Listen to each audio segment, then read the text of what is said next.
ತರಳಬಾಳು ಹುಣ್ಣಿಮೆ ಮಹೋತ್ಸವದಲ್ಲಿ ವಿಜಯೇಂದ್ರ ಮಾತನಾಡಿದ್ದಾರೆ. ಸಮುದ್ರ ಮಥನ ವೇಳೆ ಅಮೃತ ಸಿಗಲು ಬಹಳ ದಿನ ಬೇಕಾಯಿತು. ಈಗ ಸಹ ಒಂದೇ ಬಾರಿ ಅಮೃತ ಸಿಗಲು ಸಾಧ್ಯವಿಲ್ಲ ಅಂತ ವಿಜಯೇಂದ್ರ ಮಾತನಾಡಿದ್ದಾರೆ. ವಿಷಕಂಠನಂತೆ ಕಷ್ಟ ಕಾರ್ಪಣ್ಯ ಎದುರಿಸಬೇಕು.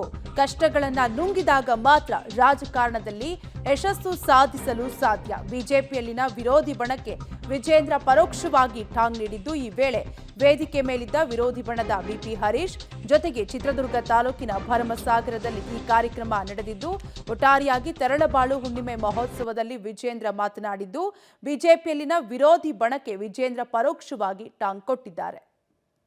ಸಮಾಜ ಮತ್ತು ರಾಜಕಾರಣ ಒಂದು ರೀತಿ ಸಮುದ್ರದ ಮಥನ ಇದ್ದ ಹಾಗೆ. ಸಮುದ್ರದ ಮಥನ ನಡಿಬೇಕಾದ್ರೆ ರಾಕ್ಷಸರು ಇದ್ರು, ದೇವತೆಗಳು ಕೂಡ ಇದ್ರು. ಸಮುದ್ರದ ಮಥನ ಆಗಬೇಕಾದ್ರೆ ರಾಕ್ಷಸರುಗಳು ಇದ್ರು, ದೇವತೆಗಳು ಕೂಡ ಇದ್ರು. ಮಥನದಲ್ಲಿ ಒಂದೇ ಸಲ ನಮಗೆ ಅಮೃತ ಸಿಗೋದಕ್ಕೆ ಸಾಧ್ಯ ಇಲ್ಲ. ಹಾಲವನ್ನು ಕುಡಿದಾಗ, ಇತರ ವಸ್ತುಗಳನ್ನು ನುಂಗಿದಾಗ ಮಾತ್ರ ಅಮೃತ ಸಿಗೋದಕ್ಕೆ ಸಾಧ್ಯ ಆಗ್ತದೆ. ಹಾಗಾಗಿ ಇಂದಿನ ರಾಜಕಾರಣಿಗಳು ನೆನ್ಪಿಡ್ಕೋಬೇಕಾಗಿರ್ತಕ್ಕಂಥದ್ದು, ಒಂದೇ ಸಲ ಅಮೃತ ಸಿಗೋದಕ್ಕೆ ಸಾಧ್ಯ ಇಲ್ಲ.